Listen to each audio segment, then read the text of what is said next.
Acción, tu revista mensual de cine y series, con los mejores estrenos de cine, fichas y reportajes coleccionables, series de televisión y 4 pósters todos los meses. Búscala en tu kiosco.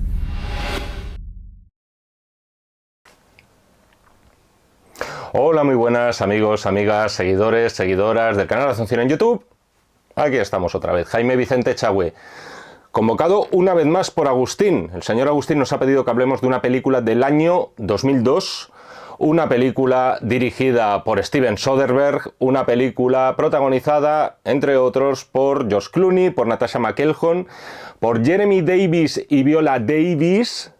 Se pronuncian igual pero se escriben diferente. Una película titulada Solaris. Agustín, muchísimas gracias por una petición más. Ya sabéis que la ciencia ficción, además, como es el caso, hoy toca hablar de ciencia ficción, y además de ciencia ficción de la buena, es algo que a mí me pirra. O sea, ahí me podéis pedir lo que queráis porque siempre tengo la ventanilla abierta. De todas formas, este Solaris 2002 es una película rara por unas cuantas razones. La primera, porque no es usual ver remakes americanos de películas rusas. Francesas, todas las que quieras y más. Italianas, podríamos hacer un listado entero. Nórdicas han saqueado, sobre todo en lo que son las últimas 2 décadas aproximadamente. Pero coger una película rusa que en realidad es soviética, porque es de principios de los años 70, la original, y además un clásico ya no solo del cine europeo, sino de la ciencia ficción, como es ese Solaris dirigido por Andrei Tarkovsky, yo eso lo encuentro algo raro, excepcional e interesante a priori.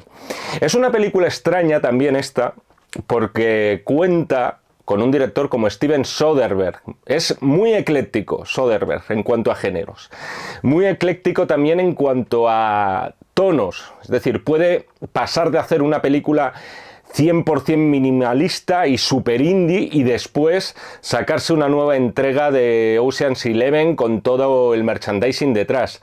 Pero pese a esa versatilidad, corregidme si me equivoco, pero antes, por lo menos antes de esta, jamás había tocado el género de la ciencia ficción. Y sin embargo, aquí hace un proyecto que al final es enteramente suyo, si obviamos el hecho de que está adaptando otra película u otro escritor, como es el caso, porque además de dirigir este Solaris, lo escribe y es el encargado de la fotografía y del montaje, ni más ni menos. Es decir, se marca aquí un hombre orquesta del todo.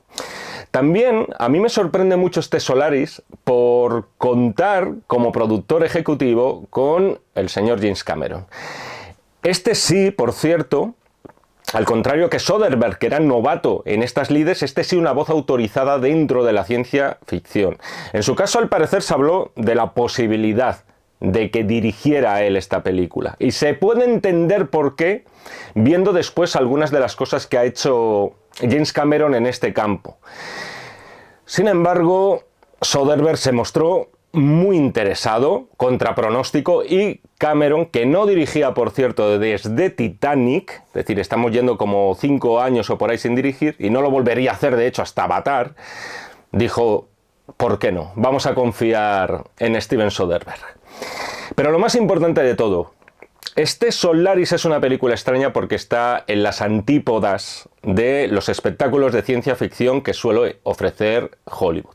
Es decir, si alguien, creo yo, vamos, si alguien tenía miedo por el hecho de que podría convertir a la película original, la dirigida por Andrei Tarkovsky, en un show de navecitas espaciales, pistolas láser e introduciendo por ahí algún monstruo de mandíbulas prominentes, yo creo que esos temores se disipan a partir del mismo minuto 1 de película. Tengo que decir que la película del 72, la cual por cierto pude hablar un poquito, muy por encima de ella, mucho menos de lo deseable, en ese vídeo crítica a la carta, petición, antología de ciencia ficción de culto, ese Solaris de Tarkovsky es una obra magna para mí de la ciencia ficción, porque si la ciencia ficción de calidad, la ciencia ficción interesante, es aquella que te provoca dudas mientras la ves y que pese a sus premisas sobrenaturales te hace al final reflexionar sobre nuestra naturaleza. Para mí el Solaris de Tarkovsky es una peliculita perfecta, desde el principio hasta el final. Ya sabéis que Tarkovsky no tiene una filmografía muy extensa, entre otras cosas porque el hombre murió a los 54 años, pero de todo lo que he visto suyo, su Solaris para mí, también es verdad que no soy imparcial en ese sentido porque la ciencia ficción me tira especialmente, pero para mí Solaris es su película más redonda. Era una película donde todo ese pozo además melancólico, silencioso, triste que tienen sus películas encajaba armoniosamente dentro de una historia aparentemente sencilla, con apenas 2 personajes y muy poquito más, pero a su vez con multitud de lecturas. Tarkovsky, por cierto, yo creo que no estaría de acuerdo conmigo en este dictamen sobre su película. Él consideraba a Solaris su peor película y con diferencia. Entiendo que la consideraba así por ser una película de encargo por parte de las autoridades rusas, que tenían muchas ganas de hacer su propio 2001, una odisea en el espacio, rodada 4 años antes. Y además vender a Solaris al resto del mundo así, como una muestra de poderío, como la respuesta soviética a la película de Kubrick. Que por cierto, mucho se habla del 2001 de Kubrick y yo creo que poco se habla del Solaris de Tarkovsky, cuando creo que si nos ponemos a evaluar las películas en su conjunto, en un todo, es decir, en determinados aspectos, la de Kubrick es imbatible. Pero ojito, porque yo creo que la de Tarkovsky no estaría mucho más atrás en lo que se refiere a profundidad en el mensaje. La ciencia ficción, en todo caso, hay que decir que no era algo que apasionara o interesara, por lo menos de forma aparente, a Andrei Tarkovsky. Luego ya sabéis que rodó Stalker, también al menos sobre el tapete una película de ciencia ficción. Es una película también que entre la crítica especializada tiene una prensa maravillosa. Para mí es una película mucho menos redonda y mucho menos sólida que este Solaris. Ya lo he mencionado un poquito por encima, pero esa solidez respondía también al material literario de base, la novela homónima escrita no por el ruso, sino por el polaco Stanisław Lem.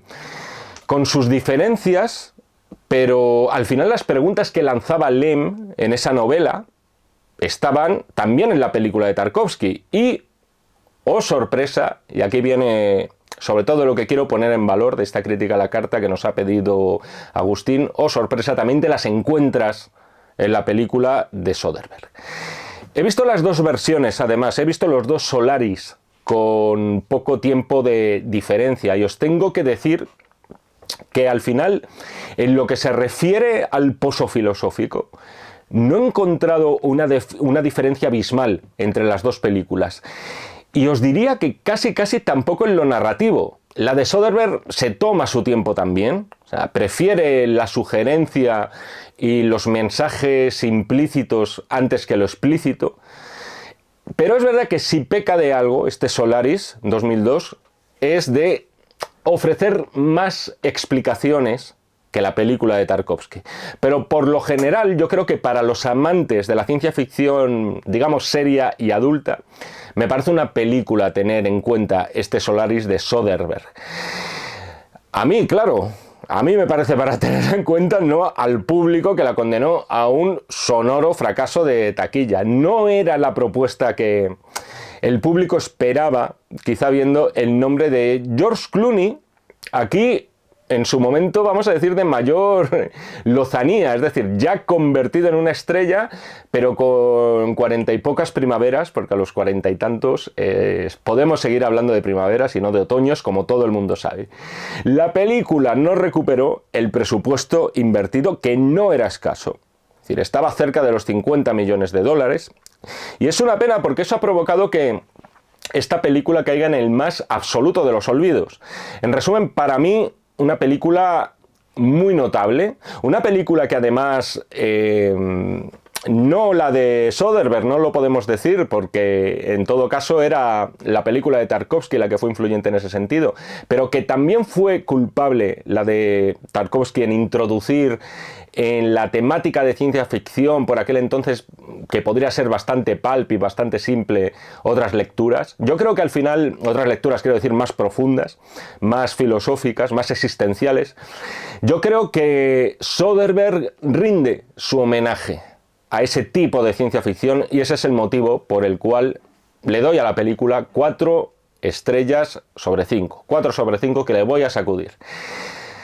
Vamos a las cositas interesantes que quiero destacar, no sin antes deciros, como siempre, que esto es una crítica a la carta con spoilers y con un final, por cierto, muy interesante y con mucha más chicha de la que pueda parecer. Brevísima sinopsis para no iniciados, para los que no están metidos en este rollo de Solaris y la solarística. Tenemos al protagonista Chris Kelvin, encarnado por George Clooney, científico de profesión, que recibe una llamada de socorro, mejor dicho, un equipo en la Tierra recibe una llamada de socorro procedente de una base espacial junto al planeta llamado Solaris. Ahí llega el hombre, se desplaza para investigar qué ha pasado aquí y encuentra solo 2 supervivientes, pero también a su mujer, interpretada por Natasha McElhone. Algo inexplicable porque no solamente su mujer no es que no haya viajado al planeta de Solaris, sino porque lleva ya un tiempo muerta. Cositas a destacar de la película. Me llama la atención lo primero la actuación de George Clooney, o mejor dicho, el tono de su actuación. Aquí está omnipresente en la película. Es de sus primeros papeles protagonistas, yo os diría, desde que abrazó el estrellato, que se alejan de esa imagen inicial que tenía de canallita irresistible en sus inicios en películas como Abierto hasta el amanecer y demás. Y sin estar mal aquí, en este Solaris, creo que George Clooney, como todos tenemos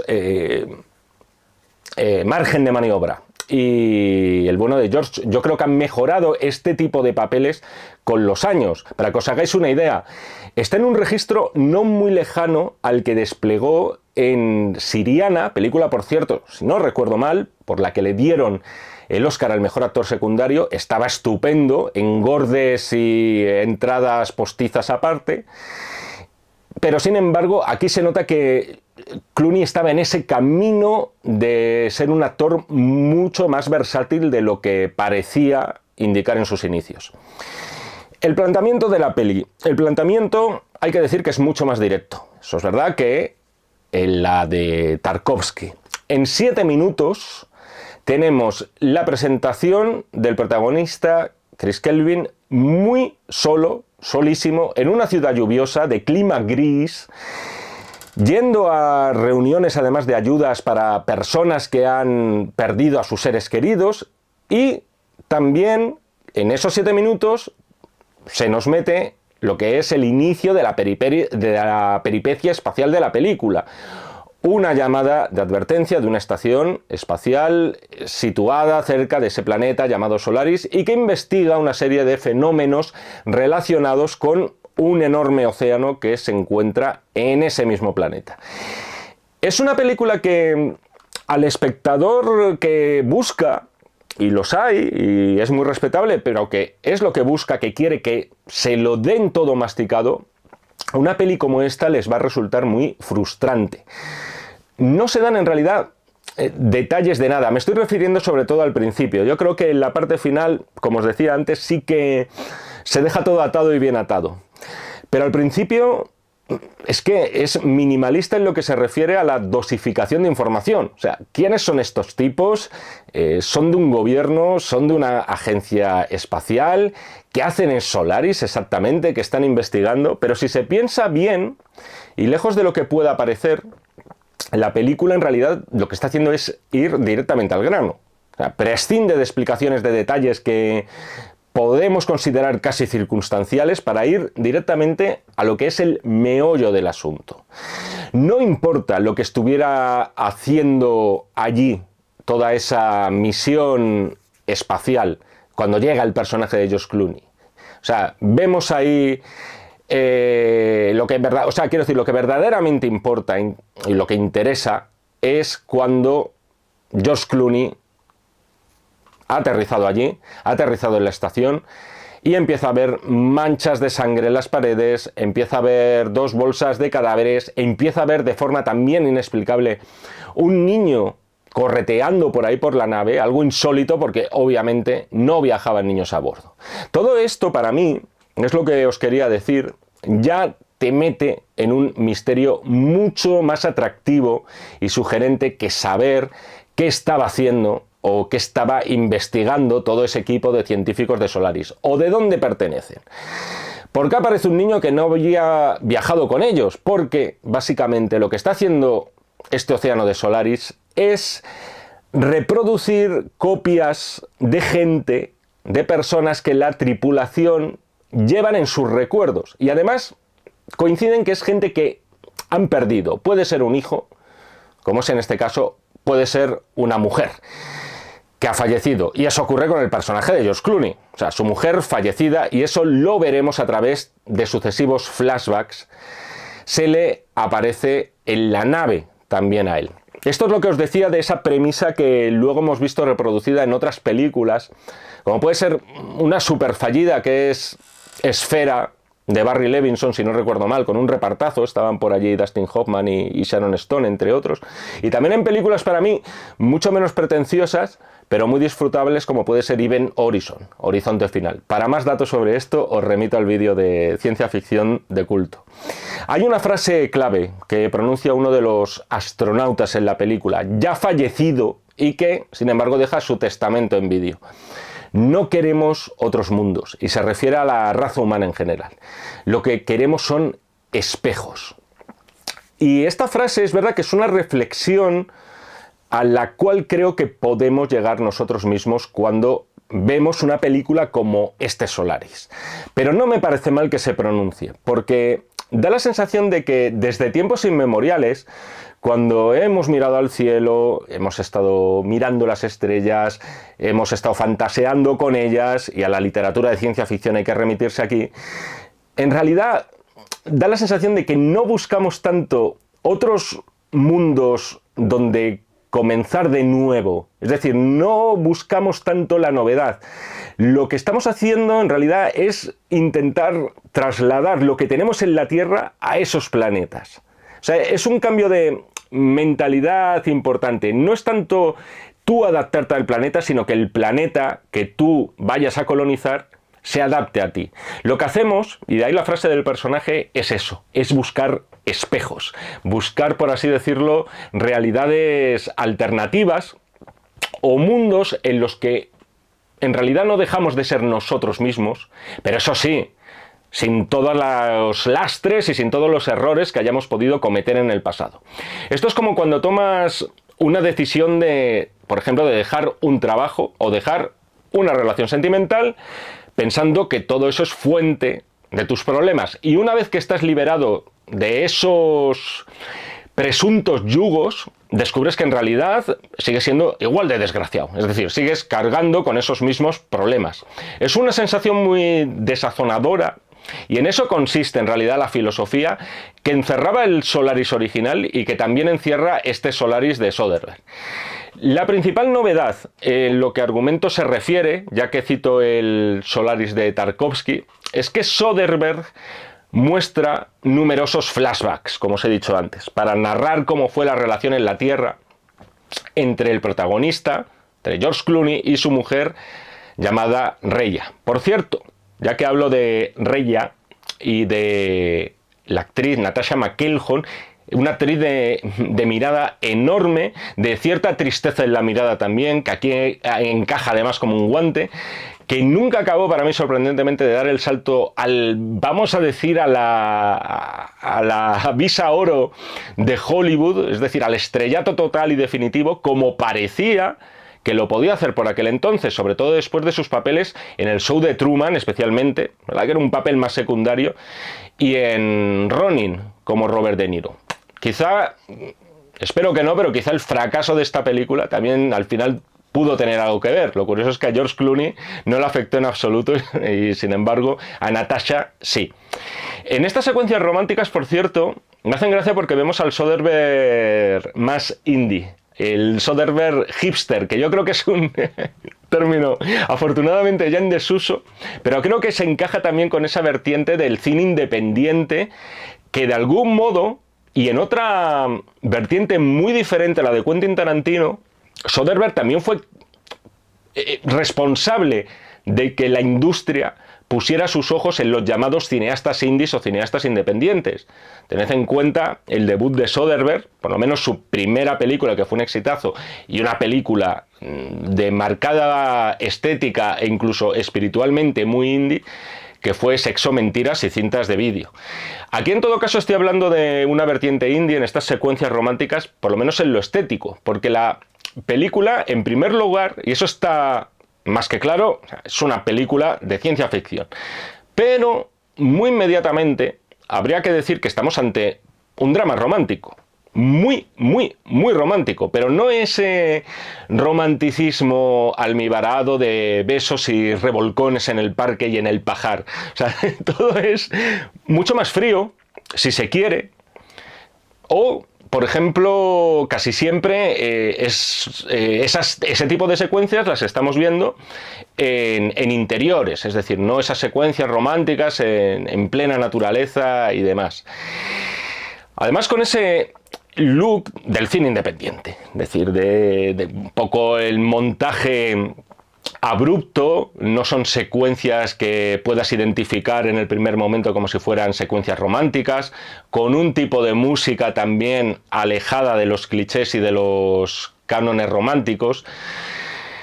Yo creo, de hecho, por la planificación de este tipo de secuencias, me da la impresión de que la ciencia ficción casi parece más una excusa para Soderbergh, aquí, para contarnos en realidad una historia de amor más allá de la muerte. Hay un poema, además, esto es muy explícito también, y es lo que os decía antes de que a veces la película juega con quizás demasiada explicitud cuando se trata de mostrar las cartas. Hay un poema que se cita habitualmente en la película, que lo citan los personajes de Kelvin y Rhea, que viene a decir, por lo menos el leitmotiv del poema es: la muerte no tendrá dominio. Es decir, algo así, suena demasiado poético, pero la muerte no poseerá nada, ¿no? Se trata de un poema sobre la inmortalidad por parte de un autor prácticamente maldito, que murió muy joven, además víctima del alcohol, posiblemente, y del cual siempre ha girado una leyenda urbana, pero creo que nunca demostrada. O sea, dicen que nunca superó la muerte de su primer amor de juventud y que por eso se suicidó. Estoy hablando de Dylan Thomas, y yo creo que elegir precisamente a este autor y elegir estos poemas además sobre la inmortalidad es una elección hecha a conciencia por parte de Soderbergh, que no estaba, por supuesto, en la historia original de Lem y tampoco estaba en la película rusa de Tarkovsky. Tiene además esa doble intención, claro, por un lado el tema de la inmortalidad en ese poema, la posibilidad sobre todo de vivir en un mundo donde la muerte ha perdido el poder, es decir, no puedes temer a la muerte porque la muerte es un paria, es decir, no pinta absolutamente nada, está derrotada, está superada, y por otro, utilizar la figura del propio Dylan Thomas y la leyenda de aquel primer amor que perdió como un trasunto del propio protagonista de Chris Kelvin, encarnado por George Clooney. Como veis, la película, para mí al menos, no banaliza, ni muchísimo menos, el pozo filosófico que tiene la original, pese a que recorta notablemente el metraje. Es decir, estamos hablando de que el Solaris 1972 estaría en torno a las 2 horas y media, y este está en torno a la hora y media. Escasita, es decir, 1 hora menos.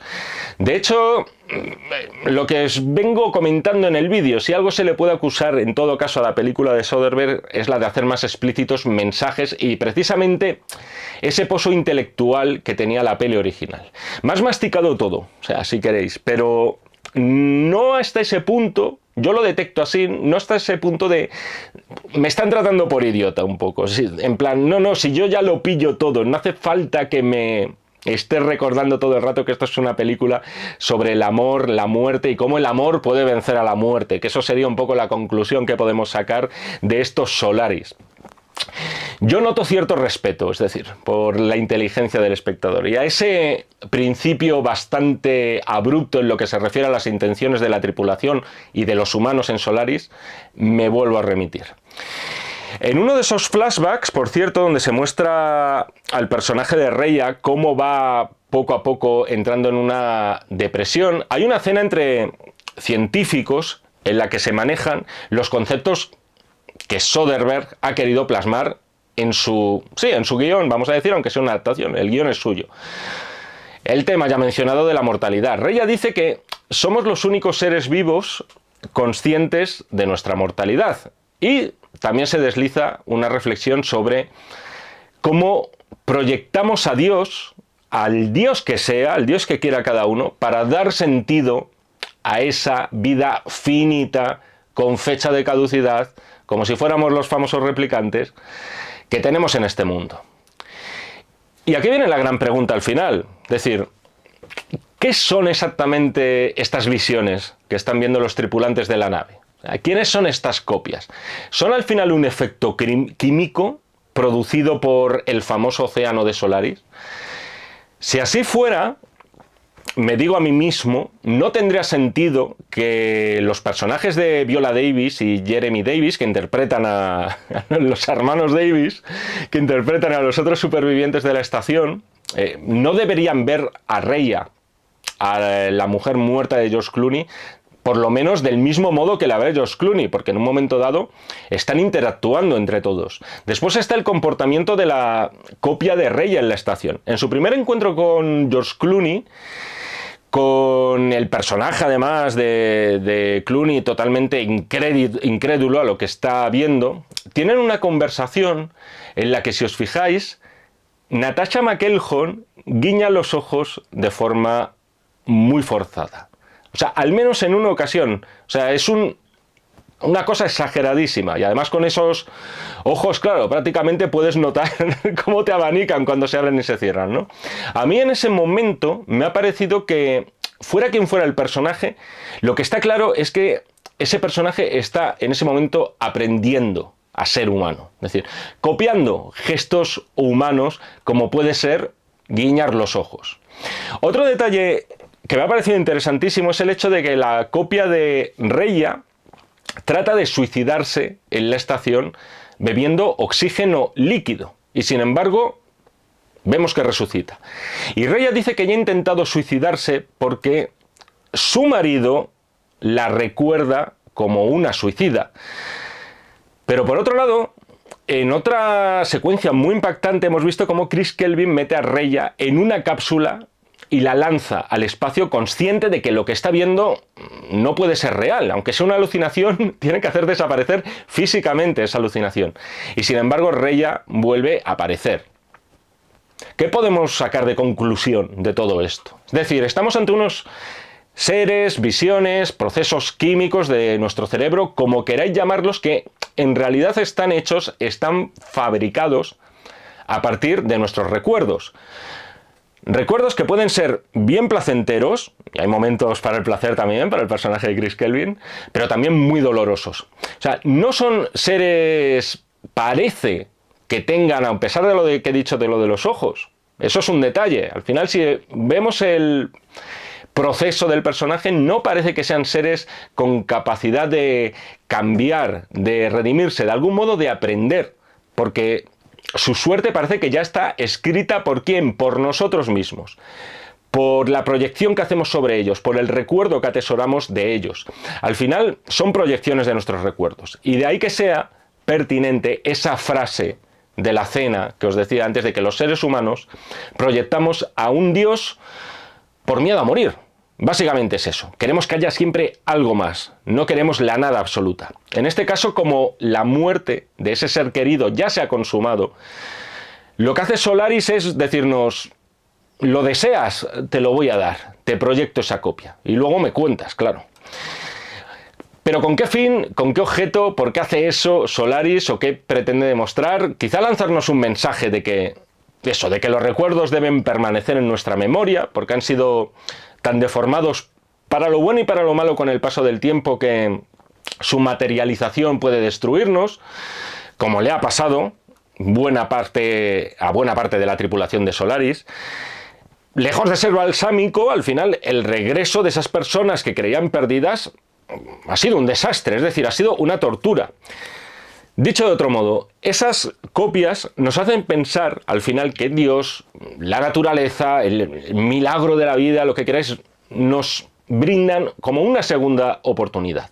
Y que en esa segunda oportunidad todo será diferente, que no caeremos otra vez, no tropezaremos en la misma piedra, que actuaremos de forma totalmente opuesta a como lo hicimos y esas personas no se irán de nuestro lado en esta segunda oportunidad. Sin embargo, a tenor de lo que sucede en la estación, vemos que no solo no es así, sino que el golpe que nos producen puede ser aún mayor que la muerte que tuvieron en vida. Solaris lo hace para advertirnos o para lanzarnos ese mensaje o para torturarnos, nunca quedan claras las intenciones de ese extrañísimo mar de Solaris, y creo que es de esos misterios al final cuyo secreto enriquecen a la película. En todo caso, de vez en cuando se deslizan una serie de frases que son reveladoras. Por ejemplo, tenemos una del personaje de Viola Davis, que le advierte a George Clooney: ella es un reflejo de tu mente, no es humana, es una copia y te está seduciendo una y otra vez, etc. Es muy interesante también el dilema al que se enfrenta George Clooney, aquí Chris Kelvin. Sea lo que sea eso que tienen los rasgos, la voz, parece que la personalidad también de su mujer, él en todo caso siente que es algo vivo y que lo más humano es traerla consigo a la Tierra. O sea, está claro que lo hace sobre todo porque, por mucho que esa mujer no sea real, se ve incapaz de dejar a la mujer que amaba y que se acabó suicidando. Es decir, lo hace por él, lo hace, llamarlo por egoísmo más que por altruismo hacia esa persona. Ahora bien, ahí está el personaje de Viola Davis para advertirle: ¿qué pasaría si nos la llevamos a la Tierra y lo que está sucediendo en la estación comienza a suceder a gran escala en nuestro planeta? Eso no vemos que suceda en ningún instante. Pero eso que suelta Viola Davis me ha parecido una premisa maravillosa para alguna otra película de ciencia ficción. Es decir, ¿y si hubiera una plaga en nuestro planeta de visiones, de materializaciones, de gente que ha muerto y que empieza a actuar como si nada? Algo así como los famosos zombies, pero en plan buenos. Por lo menos a priori, no vemos que estas visiones tengan fines maléficos, aunque lo del personaje Jeremy Davis habría que estudiarlo. Pero bueno, zombies buenos que no comen cerebros. Eso es lo que tendríamos básicamente. Y además con ese añadido de que no nos atreveríamos a luchar contra ellos porque son seres que hemos perdido, que echamos de menos y que se nos presentan ahí tal cual los tenemos nosotros en nuestro recuerdo. Esto podría haber sido una premisa si alguien hubiera querido hacer voy a hacer un Solaris ultra comercial. Entonces dices, te coges eso y te olvidas del Solaris de Tarkovsky. Afortunadamente no se ha hecho, pero oye, si hay algún guionista viéndonos en la sala, que recoja ese guante, no tiene ni siquiera que citar a Tarkovsky, ni a Solaris, ni a Stanislav Lem. No, lo suyo es citarlos y decir, basado en una idea de, por lo menos del guión de Soderbergh. Yo no recuerdo ahora mismo si en la novela de Lem se cita esta posibilidad o incluso en la película de Tarkovsky. Lo cierto es que no hay maldad en estas copias humanas. Otra cosa es que el efecto que pueden producir estas copias en sus maridos, padres o madres, que eso al final sea devastador porque les golpea de lleno en una zona muy recóndita de sus corazoncitos. Pero en principio esas visiones no parece que tengan intenciones malévolas. Simplemente se limitan a repetir lo que hicieron sus modelos originales. De hecho, el personaje de Natasha McElhone dice algo así como: recuerdo cosas de la vida en la Tierra, pero sin embargo no recuerdo nunca haber estado allí, ni vivirlas, ni haberlas experimentado. Es como si estas copias fueran los primeros seres que están confusos ante esta situación. Es decir, ellos no pueden aportar muchas más pistas. De hecho, la actitud que toma la copia de Reya en un momento dado es la de sacrificarse incluso. Dejadme aquí, iros a la Tierra, esa es la única opción. Con todo, hay también ambigüedad en esto, y os lo comentaba antes, concretamente con el personaje de Snow, el tarado que encarna Jeremy Davies, que es un actor, no tengo nada contra él, de hecho creo que actúa muy bien por lo general, pero es verdad que está especializado en personajes a los que les darías ahí un poco una colleja como diciendo, tú sobra, chaval. Y que acabamos descubriendo, por cierto, esta es una de las sorpresas, que él es la copia, en realidad el personaje que ve Clooney desde el principio es la copia del Snow real, y que al ser atacado tuvo que matarlo en defensa propia. Eso dice él, no sabemos si eso es verdad o no. En el tercio final de la película, el secreto no está tanto en quién está detrás de las visiones o por qué obran estas visiones y con qué fin. El misterio va a estar en torno a la decisión que va a tomar el personaje de George Clooney. Huir de allí con Viola Davis, que son los dos únicos humanos que quedan, o quedarse con la copia de su mujer. Lo cierto es que aquí nos engañan, creemos que ha huido, creemos que ha vuelto a la Tierra, que hace una vida normal y solitaria como hacía antes. Sin embargo, aquí Soderbergh lo narra y lo monta de tal manera que sospechamos algo. O sea, no sabría deciros ahora mismo por qué detalle fue, pero lo primero que pensé al ver estas secuencias es que el personaje de George Clooney, en el mundo real y rodeado de personas reales, al final él mismo parece una copia de Solaris. O sea, por cómo se mueve, por la actitud taciturna del propio personaje, por la puesta en escena de ese futuro más bien tirando a gris. Todo lo que nos muestra Soderbergh en los minutos finales da una sensación de irrealidad. Y efectivamente, o sea, al principio de la película, es decir, no dista mucho lo que vemos al principio de la película introductoria del personaje de Clooney lo que vemos al final. Al principio de la película veíamos que en la cocina, mientras está con un cuchillo, Chris Kelvin se cortaba un dedo y sangraba. Ahora pasa lo mismo, con la diferencia de que no está sangrando y de que Rhea está en ese instante con él. Chris Kelvin jamás se fue en esa cápsula con Viola Davis, jamás escapó de Solaris, porque esa fue su elección. Sigue siendo un final impactante y sorprendente, sobre todo porque no nos esperábamos que de algún modo ese océano de Solaris se las apañara, no ya para copiar personas que guardamos en nuestros recuerdos, sino para copiar al final todo nuestro mundo. Es decir, esto era todavía más peligroso que solamente si hubiera llegado esos gases, esos poderes a la Tierra, directamente copiar cosas, copiar entornos, copiar ambientes. Es decir, puede copiar todo nuestro mundo, Solaris, creando además una suerte de realidad alternativa, pero con una enorme diferencia. Cuando Kelvin le pregunta a su mujer si, oye, ¿qué me pasa ahora mismo? Es decir, ¿estoy vivo o estoy muerto? Ella responde, no tenemos que volver a pensar así nunca más. Es decir, nunca tenemos que volver a pensar en esos términos de vivo o muerto. El poema de Dylan Thomas, que se nos ha mencionado varias veces en la película, la inmortalidad. Eso es lo que han alcanzado. De eso nos han estado hablando, entre otras muchas cosas, en Solaris, con un final distinto en lo estético al original, pero con ese mismo espíritu. Un finalazo que está muy bien en la película de Soderbergh, visualmente y con recursos de cámara interesantes, pero para mí con un escalón por debajo de Solaris.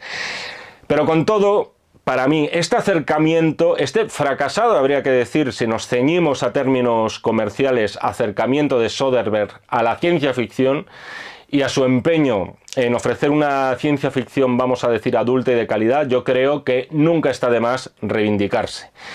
Y de eso me has dado la oportunidad tú, Agustín. Muchísimas gracias por tu petición. Espero que te haya gustado, espero que al resto os haya parecido interesante. Si os gustan estos vídeos, like al canto. Si os gustan que lo sigamos haciendo, like al canto y, si puede ser, suscripción. Y si os gustan muchísimo, los podéis compartir con todos vuestros allegados, sean copias o no. Nos seguimos viendo en el canal de Acción Cine si así me lo requerís, y por supuesto nos seguimos leyendo en este y en todos los que están por venir de los números de la revista Acción. Muchísimas gracias y hasta otra. Acción, tu revista mensual de cine y series, con los mejores estrenos de cine, fichas y reportajes coleccionables, series de televisión y 4 pósters todos los meses. Búscala en tu kiosco.